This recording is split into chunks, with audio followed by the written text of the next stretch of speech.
صحة الكلى تعتمد على طريقة حياتك.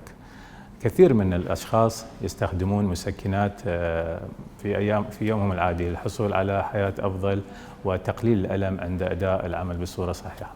طبعا هذه المسكنات كثيرة، أنواعها كثيرة، منها مسكنات تعمل على الجهاز المركزي وتكون أمينة بدون مضاعفات على الكليتين.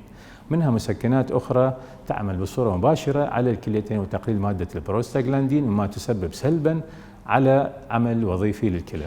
فاحنا ننصح بالابتعاد عن هذه المسكنات اللي هي احنا نسميها النانسترويدال مثل الفولتارين او البروفين او الموبيك وتسميات اخرى تخص هذه العائله، خصوصا من هذه المواد المسكنه وتاثيراتها السلبيه على عمل الكلى.